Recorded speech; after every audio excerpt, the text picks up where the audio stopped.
वो तो शुक्र है जेहलम में सामने नहीं आया, हकीकत बता रहा हूं। और अभी देखो कैसे 2-2 घंटे के फालतू किस्म के क्लिप। आप टू द पॉइंट बात क्यों नहीं करते मेरे भाई? आप बता देते मैं 48 घंटे में क्यों नहीं आए, बात 5 मिनट में भी बताई जा सकती है ना। इतना तूल दिया जा रहा है कि जहाज से नहीं आए थे तो जहाज से आए थे तो पैदल नहीं आए। यानी इंजीनियर साहब से बहस करने के लिए चंद शर्तें हैं इस्लाम में, बुखारी में लिखी हुई हैं। जिसमें एक मौलवी का भी नाम ले लिया जो 11 साल से एड़ियां रगड़ रहा है कि इंजीनियर साहब के सामने बैठ जाऊं। तो मैंने कहा भी तेरी तो व्यूअरशिप सैकड़ों में भी नहीं है, बड़े को बुलाओ। नंबर 1, इंजीनियर साहब से बहस के लिए जरूरी है कि आपके मिलियन सब्सक्राइबर होंगे, वरना आप बात नहीं करेंगे। तकी उस्मानी साहब को लेके आओ, हफिज़हुल्लाह ताला। बरेलवियों ने लाना है मुफ्ती मुनीबुर रहमान को लेके आओ। इमाम काबा, कहते इमाम काबा का नाम लिया मैंने इसलिए कि जब तुम बड़ा उसको मानते हो तो फिर मैं बड़े के ही नाम लूंगा ना। यार ये मुफ्ती किस दिन काम आने हैं कि एक बंदे की वजह से पूरी दुनिया में तुम्हारे फिरके जो हैं वो हिल गए हैं। जिसने बात करनी है, लेकिन इस तरीके से चोरों की तरह नहीं आना, चोरी छुपे सामने आना है। दूसरी शर्त यह कि आपके साथ इमाम काबा और मुफ्ती तकी उस्मानी साहब आएंगे। कितना बड़ा अपने आप को एक आदमी फंटर समझ रहा है। तीसरी शर्त इस्लाम में यह है कि इंजीनियर साहब से अगर आप बातचीत के लिए आएंगे तो बाय एयर आने की आपको इजाजत नहीं है। आप 22 घंटे का 20 घंटे का सच्ची मुच्ची का सफर करके आएंगे। आप रॉकेट में आने की तो बिल्कुल इजाजत नहीं है। जहाज में नहीं तो रॉकेट में तो बहुत जल्दी पहुंच जाता है आदमी। ये इनका सफेद झूठ है कि 22 घंटे का सफर करके आए, ये बाय एयर आए हैं, वो 2 घंटे का सफर है। समझ आई? ये झूठ बोला। मैं स्पेशल कराची से जेहलम आया हूं और आपको पता है जेहलम कराची से 20-22 घंटे का सफर है, काफी दूर है जेहलम। चौथी शर्त यह है कि आपको जेहलम और कराची का फासला बताने की भी इजाजत नहीं है। और अगर आपने जेहलम और कराची का फासला बताया तो घंटों में बताने की इजाजत नहीं है, किलोमीटर बताएं आप। मैंने गलती से बोल दिया ना 20 और 22 घंटे, वो मेरे गले पड़ गया कि भाई जहाज से तो 2 घंटे का है। तो भाई जहाज से थोड़ी बता रहा हूं मैं, जहाज से तो दुबई भी 2 घंटे का है यार। जब मुल्क के अंदर 2 शहरों के फासले बयान किए जाते हैं तो ट्रेन और बस का बयान किया जाता है, जहाजों का नहीं बयान किया जाता। लेकिन आपसे बातचीत के लिए शर्त यह कि आइंदा कभी कोई जेहलम जाए तो फासला बताने की उसको इजाजत नहीं है, और बताए तो किलोमीटर में बताए। वो आई बात समझ में? किलोमीटर में बताए, जहाज से भी ना आए। दूसरा ये साथ ही इसके ये जो इन्होंने कहा कि बोरा लेके आऊं किताबों का, सर कुरान और हदीस से दलाइल देने के लिए बोरों की जरूरत नहीं होती, ये बाबों की किताबों से हवाले देने के लिए बोरों की जरूरत होती है। ये तो एक मोबाइल के अंदर हदीस की किताबें आ जाती हैं और कुरान ये किताबें वो दूसरी लेके आते हैं, हदीस की नहीं लेके आते, तो बोरे की तो जरूरत ही नहीं थी। 5वीं शर्त इस्लाम में इंजीनियर अली मिर्जा से बातचीत के लिए जो इस्लाम में शर्त है, क्योंकि वो हर बात कुरान और सुन्नत के मुताबिक करते हैं ना, शर्त यह कि किताबों का बोरा आपको लाने की इजाजत नहीं है। आपको किताबों का बोरा, क्योंकि इस पर भी उन्होंने मजाक उड़ाया, किताबों का बोरा क्यों लेकर आए भाई? सिर्फ एक कुरान लाने की और एक बुखारी लाने की इजाजत है। ये भी ऐसी ऐसी शर्तें जो आज तक इस कायनात में किसी ने नहीं। और फिर उस मोहब्बत भरे पैगाम में जो जहर छुपा हुआ है कि जिस बुनियाद में मैंने आपको बुलाया था कि मैंने आपके साथ अकेले बात करनी कैमरामैन की मौजूदगी में, या मुफ्ती तकी उस्मानी साहब साथ बैठ जाएं, तीसरा कोई बंदा नहीं। आपने उसको वायलेट किया और कहा कि 6 साल मेरे साथ बंदे होंगे, जिसमें एक मौलवी का भी नाम ले लिया जो 11 साल से एड़ियां रगड़ रहा है कि इंजीनियर साहब के सामने बैठ जाऊं। तो मैंने कहा भी तेरी तो व्यूअरशिप सैकड़ों में भी नहीं है, बड़े को बुलाओ। और इसको पता था मैं जब 6-7 का नाम लूंगा तो ये बैठने के लिए, आपको मेरी शरायत नहीं पता थी। छठी शर्त ये है कि आप अकेले आएंगे या मुफ्ती तकी साहब इमाम हरम आएंगे। 5 आदमी आपको लाने की इजाजत नहीं है। यानी मैं इतनी किताबों का बोरा खुद ही अपने कंधे पे उठा के लेके जाऊंगा, और मुझे अगर हवाला तलाश करना हुआ, हमने तो काम डिवाइड किए हुए थे ना भाई। एक रजिस्टर था, उसमें इंजीनियर के क्लिप के हवाले थे, वो मैंने अपने भांजे को, बेचारा 18 साल का लड़का है वो, उसके पकड़ाया हुआ था, यार जो जो क्लिप मांगता जाऊं मुझे निकाल के देते रहना। इस ताउन की भी इंजीनियर साहब की तरफ से हमें इजाजत नहीं है कि हम किसी से ये ताउन, वो लैपटॉप भी मैं अपने पास रखूं है भाई। और जनाब अल्लाह भला करे आपका, सारी किताबें भी मैं अपनी जेब में डालूं। और अगर मैं वहां किसी से तलब करता हूं यार, ये मैंने एक मौलाना साहब भी थे, बहुत मेरे शागिर्द हैं, वो बेचारा अभी फारिग हुआ है जामिअतुर रशीद से दौरे से, उसको मैंने हवालों के लिए कि मैं जिस हदीस का हवाला मांगू फौरन किताब निकाल के, क्योंकि आलिम ये काम ज्यादा अच्छा करता है। ये ताउन की भी इंजीनियर से बातचीत के लिए आपको इजाजत नहीं। हवाले भी मैं वहां बैठ के खुद ही निकाल रहा हूँ बैठ बैठ के, क्लिप भी उसके खुद ही निकाल, सारे काम मैं खुद ही करूंगा, तो ये 1.5 घंटे में थोड़ी होगा, फिर ये 3 घंटे में थोड़ी होगा, इसके लिए तो 15 घंटे चाहिए। और चलो अगर ये शर्त आपकी तरफ से थी कि 5 आदमियों को बिठाने की इजाजत मेरे अलावा, यानी या 6 आदमियों को बिठाने की इजाजत नहीं है, तो ये शर्त में भी इंजीनियर की तरफ से ये शर्त है कि 48 घंटों के अंदर आप ये अनाउंस नहीं कर सकते कि मुफ्ती साहब मैं आपसे इस शर्त पे बातचीत करने के लिए आमादा हूं कि कैमरामैन के अलावा किसी और को बैठने की इजाजत नहीं है। आप ये 48 घंटे में अनाउंस कर देते ना मेरे भाई, आप 48 घंटे में कह देते कि मुफ्ती साहब ने ये जो कहा है ना कि 6 आदमी आएंगे, ये मुझे बिल्कुल भी पसंद नहीं। तो इंजीनियर साहब को अगर ये बिल्कुल भी पसंद नहीं था कि मेरे साथ कैमरामैन के अलावा कोई और आदमी आए, तो अबे भाई मैंने 48 घंटे का आपको टाइम दिया था, आप 48 आवर्स में इतना सा क्लिप रिकॉर्ड करवा देते कि मुफ्ती साहब मुझे ये बिल्कुल पसंद नहीं है कि किताबें उठाने के लिए भी कोई आपके साथ। तो आपको क्या जा रहा था भाई, 48 आवर्स का तो हमने ये टाइम थोड़ी दिया था कि आप बात करें, रिप्लाई करें पॉजिटिव कि आप आमादा हैं। वो शर्तें तो होती रहेंगी तय बैठ के, लेकिन इंजीनियर साहब से आइंदा बातचीत के लिए इस्लाम ये कहता है इंजीनियर साहब की तहकीक के मुताबिक कि कोई ऐसा काम आपने बिल्कुल भी नहीं करना जो इंजीनियर साहब को बिल्कुल भी पसंद ना हो।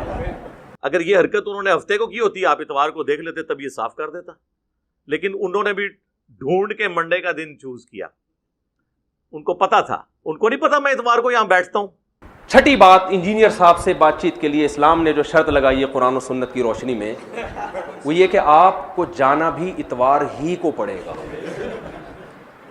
हालांकि वो 48 आवर्स में ये कह सकते थे कि मैं इतवार को बातचीत करूंगा, तो हम एग्री हो जाते। हम तो टाइम लेकर आए थे, मेरी छुट्टी 30 अक्टूबर तक थी, पूरा महीना मेरे पास ये टाइम निकाल के इसलिए गया था कि फरार होने का कोई रास्ता मैं ना छोड़ूं। आप कह देते भाई अभी मैं नहीं, हमने कहा था ये भी मुमकिन है सफर में हो हजरत, वो कहें भाई मैं तो कहीं गया हुआ हूं, तो कोई बात नहीं यार आ जाओ, 30 अक्टूबर बहुत टाइम है। और चलो थे तो कुछ तो बोलते ना। तो ये भी शर्त है कि आप जाएं भी इतवार को, रिकॉर्डिंग भी कब होनी चाहिए, इतवार। 7वीं शर्त जो इस्लाम ने लगाई है इंजीनियर साहब से बातचीत के लिए कुरान और सुन्नत की रोशनी में, इस्लाम ये कहता है कि रात को क्लिप रिकॉर्ड करवाने की आपको इजाजत, बेशक वो सारा दिन दिहाड़े चलता रहे, वो दिन दहाड़े चला, वो 12 बजे भी है, सूरज जब बिल्कुल सर पे था उस वक्त भी वो क्लिप चला है, मैं आया हुआ हूं भाई तू बात कर ले यार, तो टाइम दे दे, हम कब आपके घर पे हाजिर हों। रहा ये मसला कि मैं डायरेक्ट घर क्यों नहीं चला गया, ये मैं भी बताता हूं, मैं डायरेक्ट घर क्यों नहीं चला गया, मैं बताता हूं अभी। लेकिन पहले तो इस्लाम ने जो शर्तें बताई हैं इंजीनियर साहब से बातचीत के लिए, वो तो कंप्लीट हो जाए ना, एक टॉपिक तो मुकम्मल हो जाए। तो 7वीं शर्त यह है कि रात को आपको क्लिप रिकॉर्ड करवाने की इस्लाम इजाजत, मैं उस शख्स से बात करूंगा जो दिन दहाड़े क्लिप रिकॉर्ड करवाए। समझ रहे हैं बात। और क्या शर्तें, चंद शर्तें और भी आई हैं उनकी। हाँ, डिस्ट्रिक्ट पुलिस ऑफिसर जो पूरे जिले का इंचार्ज है पुलिस का, उनके जो सिक्योरिटी के हेड थे, उनके असिस्टेंट, उन्होंने मुझे कॉल की, कहते हैं ये जो वीडियो आई है। मैंने कहा कौन सी वीडियो? कहते हैं मुफ्ती साहब की वीडियो आई है, उन्होंने ये कहा है। तो मैंने कहा मेरी कोई वीडियो आई इसके जवाब में? कहते नहीं। तो मैंने कहा मुफ्ती साहब से पूछे। कहते हैं मुफ्ती साहब के साथ तो हम कर लेंगे जो कुछ करना है, आपने इसका रिस्पॉन्स नहीं करना ताकि जेलम में कोई खून खराबा ना हो, क्योंकि उनके पास भी रिपोर्टें थी, हमारे पास भी रिपोर्टें थी। 8वीं शर्त यह है कि उस सूरत में इजाजत दूंगा कि पुलिस ना रोके, जो उनका अपना बनाया हुआ ड्रामा है कि पुलिस ने रोका था, वो मैं भी बताता हूं कि ड्रामा है वो। फर्ज कर लो इदारों ने मना किया था, फर्ज कर लो, तो 8वीं शर्त यह है कि अगर इदारे मना करें तो मैं 48 घंटे के अंदर यह भी रिकॉर्ड नहीं कराऊंगा कि मुझे पुलिस ने रोका हुआ है, सीटीडी ने रोका हुआ है, इसलिए मैं बैठने के लिए तैयार नहीं हूं। क्योंकि अगर वो ये बता देते ना कि पुलिस ने रोका है, तो हम थाने राब्ता कर लेते, भाई किसने रोका है, सीटीडी ने रोका है, हमारे भी कुछ सलाम दुआ है, उठना बैठना है पढ़े लिखे लोगों से। मैं थाने जाता, मैं लेटर निकलवा लेता, मैं फ़ोन करवा देता बड़े उलमा से कि भाई देखें हम यहाँ माजिना लिनुफ़सिदा फ़िल अर्दी वमा कुन्ना सारिक़ीन। इंजीनियर ने कहा ये चोरों की तरह है, चोरों की तरह चले गए। तो मैं बता देता पुलिस वालों को कि हम ना यहाँ फसाद बिचाने आए हैं और ना हम चोर हैं, ठीक है ना। तो हम कोई ये इस बात की ज़मानत देते हैं, कोई दस्तो गरेबान नहीं होगा। और जब थाना हमसे कहता कि भाई आप कैसे ज़मानत दे रहे हैं, कोई फड्डा नहीं होगा, तो हम बताते कि हमने ये शर्तें तय की हैं, इसमें हमने इतने आदमी रखे हैं, कोई फड्डेबाज नहीं है। और हम ये भी कर सकते थे कि ऐन जब मुनाजरे का टाइम हो, किस वक्त शुरू होगा, तो उस तारीख को हम उस वक्त को मख्फी रख सकते थे ताकि लोगों का हुजूम इकट्ठा ना हो जाए। ठीक है ना? तो बहुत सारे तरीके हो सकते थे जो हम पहले से सोच के गए थे कि थाने से भी बात हो सकती है, ये भी हो सकता है, और इंक्वायरी भी हो सकती है कि थाने ने वाकई रोका भी है कि नहीं रोका। लिहाजा इंजीनियर से आइंदा बातचीत के लिए, या कोई भी इस्लाम में कोई भी आलिम जाता है बातचीत के लिए, इस्लाम ने शर्त लगाई है कि इंजीनियर से बातचीत जब हो सकती है कि जब इंजीनियर ये दावा करे कि मुझे पुलिस ने नहीं रोका। अगर उसने दावा कर दिया कि मुझे पुलिस ने रोका है, तो सामने वाले को इस दावे की तहकीक की भी इजाजत नहीं है, और इंजीनियर साहब इसके भी पाबंद नहीं है कि 48 घंटे के अंदर ये क्लिप ही रिकॉर्ड करवा दें कि मैं पुलिस की वजह से या इंतजामिया ने, किसी का नाम लिए बगैर, मुझे इंतजामिया ने रोका है। तो आइंदा कोई भी जब जाए ना तो शर्त ही है। अब ये सीटीडी के कितने जो उनके ऑफिसर्स हैं मेरे स्टूडेंट हैं, उनका सर ये आपको पता है वीडियो, मैंने कहा जी मुझे पता चला है सर, इस पे अब आपने कोई रिस्पॉन्स नहीं करना, इसको हम देख लेते हैं। ये वीडियो बना के निकला है, इससे पूछे हैं इन 48 घंटों में किसी एक मस्जिद में नमाज पढ़ी है इसने? लाइव वीडियो, किसी एक मस्जिद में इसने दर्स दिया? चोरों की तरह छुपता रहा ये, इसे पता था मैंने काम डाला है, वरना इतना बड़ा मुफ्ती झेलम शहर में आया, किसी एक जगह जलसा नहीं तो जलसीर खवा देते उसकी। और वो सीटीडी वाले ऑफिसर्स को मैंने ये रिकॉर्डिंग से पहले दोनों को यहां बुलाया है, हालांकि हमारे सीसीटीवी कैमरे में उनकी रिकॉर्डिंग भी मौजूद है यहां बैठी भी, लेकिन हमने इस तरह तो नहीं लीक करेंगे। और नवी बात यह है कि इंजीनियर से बातचीत के लिए नवी शर्त यह है कि जब वो ये दावा करें मुझे पुलिस ने रोका है, तो उसमें कोई उनसे ये पूछ नहीं सकता कि पुलिस ने सिर्फ आपको क्यों रोका है, मुफ्ती साहब को क्यों नहीं रोका। आप कह सकते हैं मुफ्ती साहब तो मार्केट से शार्ट हो गए थे, नज़र ही नहीं आ रहे थे। तो मुफ्ती साहब शार्ट इसलिए हुए थे कि किसी को जब नुमाइंदा बनाया जाता है तो शार्ट होने ही के लिए बनाया जाता है। तो रश लग रहा था, लोग आ रहे थे, मुलाकात कर रहे थे, मैं उस काम से रह जाता। मैंने कहा ये नॉमिनेट किया है तो नुमाइंदे को पुलिस पकड़ लेती। इनका पहला बयान है कि पुलिस तलाश कर रही है मुफ्ती साहब को। तो यार मुफ्ती साहब नहीं मिल रहे, मुफ्ती साहब ने एक बंदे का यूट्यूब पे नंबर दिया हुआ है, नुमाइंदा मिल रहा है, पुलिस उसको उठाए, बोले निकाल भाई मुफ्ती कहां गया। ना मुफ्ती को तलाश कर रही है, ना नुमाइंदे को कुछ कह रही है, नुमाइंदा दन दनाता हुआ घूम रहा है। हाँ भाई कोई जवाब नहीं आ रहा इंजीनियर की तरफ से, कोई क्लिप अपलोड नहीं हो रहा, पुलिस ना उसको धमकियां दे रही है ना कुछ कह रही है। पुलिस ने आपको कहा हुआ है इंजीनियर साहब, अगर आपने क्लिप अपलोड किया ना तो आप दहशतगर्दों की लिस्ट में शामिल हो जाओगे। मैं तो कहता हूं गैरतमंद आदमी होता ना, वो कहता है आप जाओ यार जेल चले जाएंगे, ऐसी की तैसी, भाई थोड़े दिन चले जाते यार आप जेल। अव्वल तो कोई जेल वेल की कहानी नहीं थी। आप कहते यार एक आदमी वहां से चल के आ गया और मैंने इतने मुनाजरे किए हैं, मैं अपने फैंस को क्या मुंह दिखाऊंगा, अपने फॉलोवर्स को क्या मुंह दिखाऊंगा। कोई बात नहीं यार, हम तब तो बमांगे धौल ऐसी की तैसी आ गया तो पुलिस भी पकड़ ले। आप अपने शहर में होके जनाब डर रहे हो और एक आदमी कराची से चल के आया नहीं डर रहा। वो आप तो आप मुजद्दिद हो इस सदी के, आपको तो हक के लिए कुछ कुर्बानी देनी चाहिए। तो सब ड्रामा है ये पुलिस की कहानियां। और अगर ये पुलिस का केस था, पुलिस ने मना किया था, आप 48 घंटे के अंदर ये तो रिकॉर्ड करवा देते कि मैं इसलिए जवाब नहीं दे रहा कि मुझे पुलिस ने मना किया। आप कह सकते हैं पुलिस ने ये कहने से भी मना किया था कि पुलिस ने मना किया है, तो फिर आप इतवार के दिन ये क्यों कह रहे हो कि पुलिस ने मना किया। पुलिस अगर मना करेगी तो उस वक्त भी करेगी और कहेगी बाद में नहीं बताना। पुलिस ने कहा कि 48 घंटे के बाद कह देना कि पुलिस ने मनाई। तो ये कौन सी पुलिस है भाई? ये इस तरह की मार्केट में पुलिसें नहीं पाई जाती।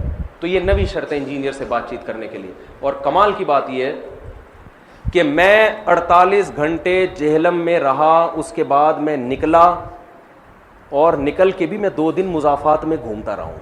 वो मैं भी जेहलम के मुजाफात की वीडियो भी अपलोड करूँगा। मैंने भैंसों का दूध कहाँ पिया, मैं तो गाँव में चला गया था, इतना मज़ा आया मुझे तो। गाँव की ज़िंदगी अच्छी लगती है। जेहलम के गाँव गया, भैंस का दूध पिया, एक भैंस की आंखों पे पट्टी बंदी भी, दूध निकाल रहा है उसका, उसकी मैंने वीडियो बनाई, इंटरव्यू लिया भैंस का। मैंने कहा भाई क्या मसला है, तुम्हारे तुमसे खिदमत ले रहे हैं, ऊपर से तुम्हें अंधा किया हुआ इन्होंने। ताज़ा दूध पिया मेरे साथ, और वही साथी भी थे वही जो है ना जिनको वो उठने गुंडे और पता नहीं दहशतगर्दी और लाठियाँ और पता नहीं क्या गया फजूल। अभी तो हमारे पास जो अंदर की रिपोर्टें हैं एजेंसीज की और इनके मौलवी लीक्स कि ये किस तरह बैठे हुए थे और इन्होंने कितने वो गुंडे तैयार किए हुए थे कि मुनाजरा शुरू होने से पहले हम दावा बोलेंगे और एकेडमी के ऊपर ये करेंगे।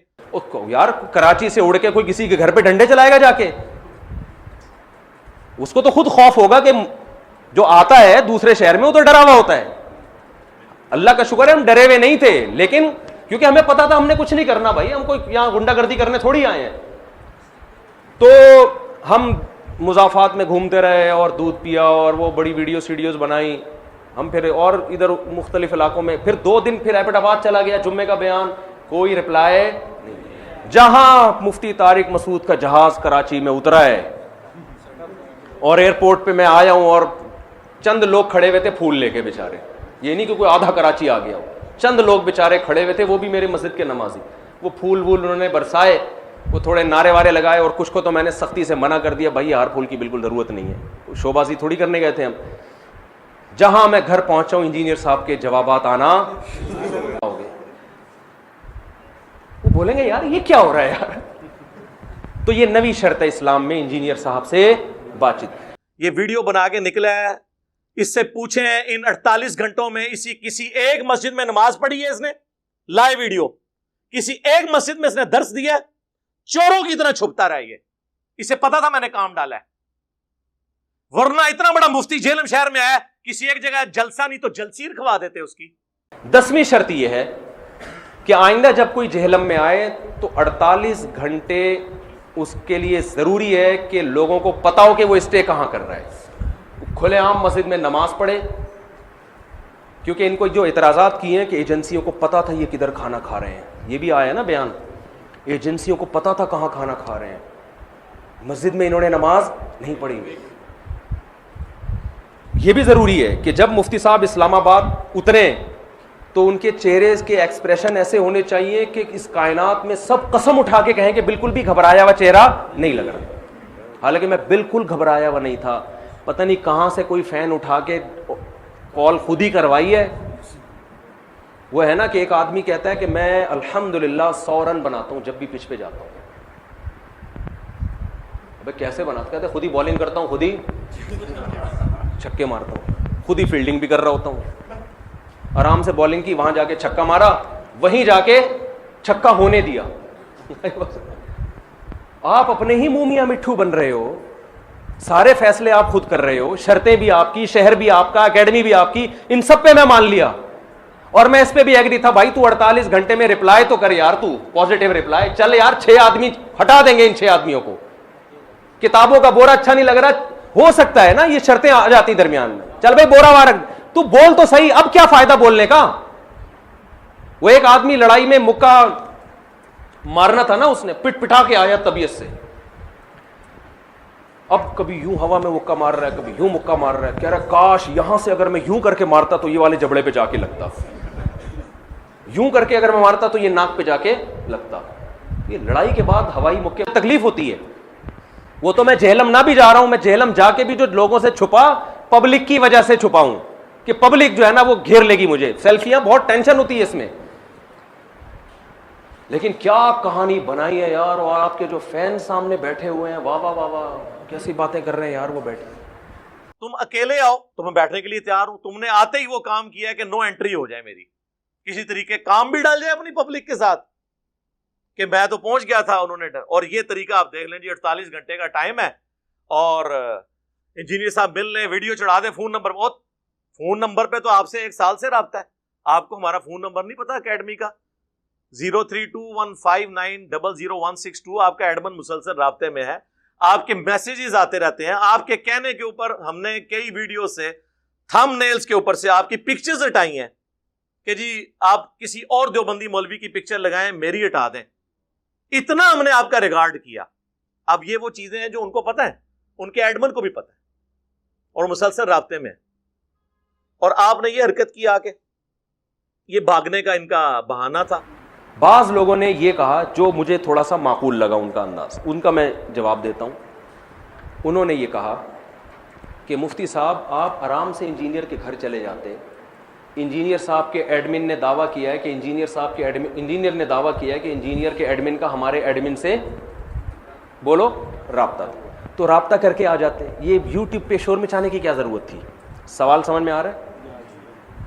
बात यह है कि अगर ये हमने आपस में ही चुपके चुपके सब कुछ करना था तो तो आप मौलाना अशरफ अली थानवी पे इल्ज़ाम अपने एडमिन को बताते कि मौलाना अशरफ अली थानवी रहमतुल्लाह अलैह ने अशरफ अली रसूलुल्लाह कलमा पढ़ा है।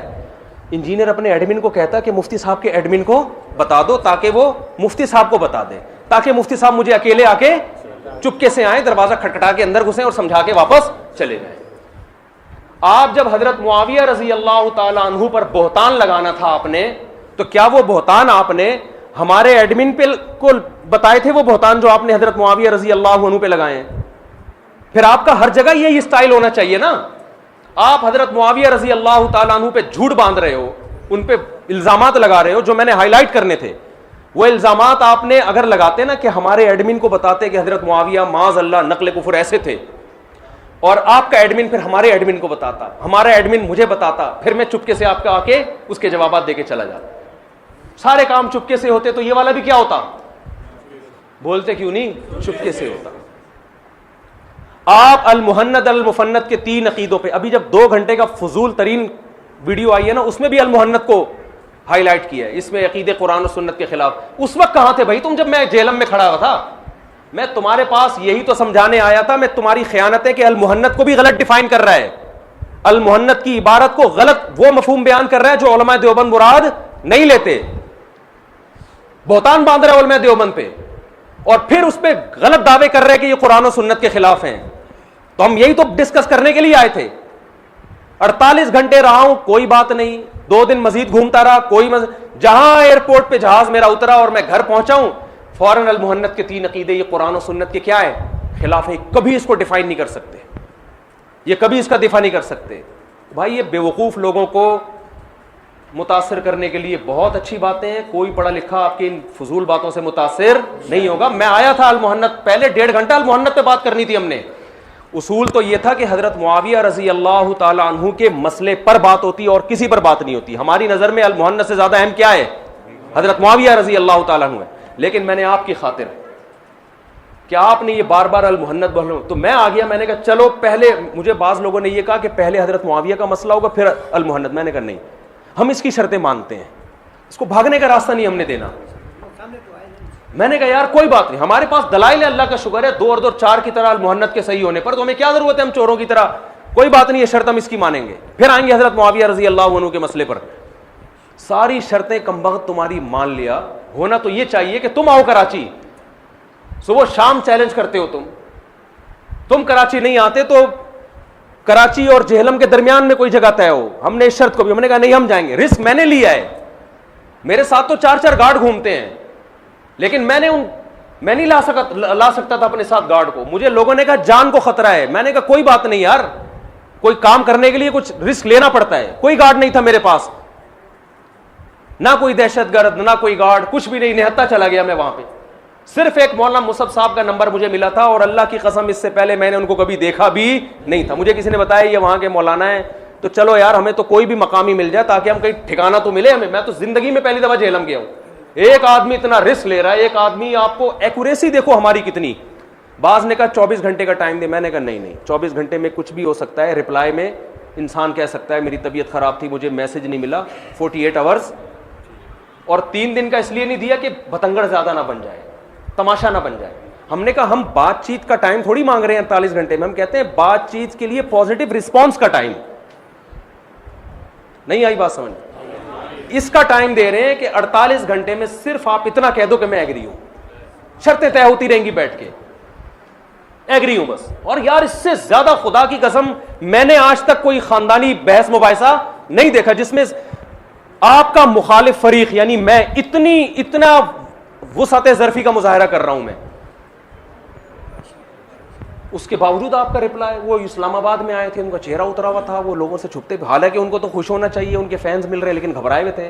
और भाई अगर मैं बबांगे दोहल जेहलम पहुंच के क्लिप रिकॉर्ड पहुंचाया हुआ, घबराया हुआ, और 48 घंटे तक आप अपने कमरे में घुसे रहे, आप बहादुर हैं।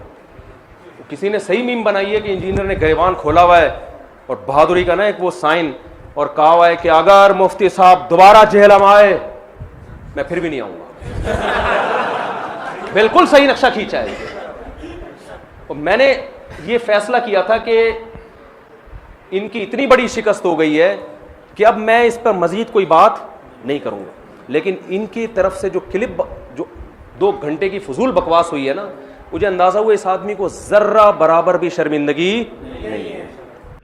लेकिन मुझे अफसोस है, वल्लाह मेरी कभी ख्वाहिश नहीं थी, इतना सॉफ्ट शिकार मेरे हाथ से निकल गया। लेकिन वो हरकत ही ऐसी की कि जिसमें फिर इन्वॉल्वमेंट दूसरे मसलों की होगी, लीगल इश्यूज इन्वॉल्व हो गए। और कह रहे मैंने सॉफ्ट शिकार अपने हाथ से निकाल दिया। कल मैंने थोड़ा सा क्लिप सुना, उसमें कहा गया मेरी बीवी ने मुझे बताया कि मुझे मुफ्ती साहब पे तरस आ रहा है, बेचारे का बनेगा क्या। अजीब बातें कर रहे हैं आप अपनी अहलिया की, जो हमारी भाभी हैं, हमारी बहनों की तरह हैं, आप उनकी बात मान लेते यार। आपके सामने इतना सॉफ्ट शिकार, या तो आप इतने काबिल रहम और तरस आपके अंदर, यानी रहम का जज्बा होता कि आप सारे उलमा का एहतराम और कोई रुस्वा ना हो जाए तो इसमें आप मेरी रिस्पेक्ट की खातिर आप कहते हैं यार इस आदमी की मैं बेइज्जती बर्दाश्त नहीं कर सकता। ये आपके अंदर जज्बा होता तो हम कहते यार वाकई सारा दिन आपका काम दूसरों की पगड़ियां उछालना है और आप कह रहे हो इतना सॉफ्ट कॉर्नर मौका मेरे हाथ से। और मुझे इन पर हैरानगी नहीं है, सामने वाले फैंस पर हैरानगी है। यार तुम इसके बाद भी कहते हो कि। फिर जब इनकी वीडियो अपलोड हुई तो मुझे नादिर अली भाई ने 5 अक्टूबर को कोई जोर के वक्त फोन किया, मुझे कहते हैं ये क्या मुफ्ती साहब ने किया है। मैंने कहा ये आप उनसे पूछे उन्होंने क्या हरकत की है। ये उनको जेब देता था कि हरकत करें। कहते हैं यार अभी उस वक्त तो 6-7 दिन ही हुए थे। कहते हैं ये मेरे घर खाना खा के गए हैं और मैंने इससे पूछा तो ये बार बार आपका मौजू जो है वो टाल रहे थे। अगर उन्हें जाना होता तो ये मुझे कहते कि यार नादिर तुम भी चलो। मैंने कहा अब उनको ले आओ यार, किराया मैं दे दूंगा, दोनों का होटल का किराया भी दूंगा, सब कुछ करूंगा, आओ सही, एक बार आ जाओ, एक एग्जाम्पल सेट करा। लेकिन इस तरीके से नहीं, मिलने मुझे आए और ढिढोरा पूरे शहर में पीट रहे हो। ये बार बार नादिर अली का नाम ले रहे हैं ना। फर्स्ट टाइम जब नादिर अली ने मुझे कहा कि आप जेहलम जाएं तो उन्होंने कहा कि मैं इंजीनियर को यहाँ बुला लूँ कराची। मैंने कहा मोस्ट वेलकम, मैं पूरा इंतज़ाम करूँगा उनके लिए। फिर उसने कहा नहीं आप चले जाएं। मैंने कहा ठीक है मैं चला जाता हूँ। तो उसने कहा लेकिन मुझसे साहब इल्मी बहस नहीं होगी, बस मुलाकात करके आएँ। मैंने इतना बड़ा दिल किया, मैंने कहा चलो यार एक दफ़ा, लोग कहते हैं ना आपस में मिल बैठ के मसले हल क्यों नहीं करते, यूट्यूब पे फड्डे क्यों कर रहे हो, उन लोगों को मैं ये बताना चाह रहा हूँ। मैंने कहा कोई बात नहीं यार, मैं जाऊँगा, समोसे चाय पापे खा के आ जाऊँगा। थोड़ी मोहब्बत हो, थोड़ा कुर्ब हो तो आराम से बंद कमरे में भाई बंदी में एक दूसरे को कुछ चीज़ें हम, मेरे अंदर कोई गलती होगी मुझे दलाइल से समझा दो भाई, मैं रुजू कर लूँगा। आप में कोई हुई तो मैं आपको समझा दूँगा। अल्लाह की कसम शुरू में हमारा प्रोग्राम यही था। नादिर अली ने इसको जाके समझाया, ये नहीं माना। नादिर अली 3 महीने चिपक गया। इनका खुद ही का बयान आया तो इनका रिप्लाई क्या आया, किस कदर फिरौन वाला रिप्लाई। आप कह देते मुफ्ती साहब ठीक है आए, चाय पानी की मजलिस हो गई, कोई बात नहीं होगी, हम फिर भी चले जाते और इससे आपके व्यूवर्स बढ़ जाते हैं। लेकिन हमने कहा कोई बात नहीं यार, अगर एक बंदे में मोहब्बत पैदा हो जाए, नरम हो जाए, तो फिर नरमी से जो बात समझ में आती है वो बहस मुबाहिसे से नहीं आती। इतना बड़ा दिल किया मैंने। लोग कह रहे थे इनकी व्यूवरशिप बढ़ेंगे, कोई बात नहीं यार। 3 महीने बाद या कितने महीने बाद जब इनका रिप्लाई आया है तो 2 ख़यानतें की उसमें। मैं इनको चैलेंज कर रहा था हज़रत हसन के मसले पर, ख़वातीन की नमाज़ों के मसले पर कि जो सिमट के नमाज़ पढ़ना है ख़वातीन का इजमा से साबित है, 20 रकत तरावी पर, रफ़ुल यदैन पर, ये सारे चैलेंज मेरे पी गया।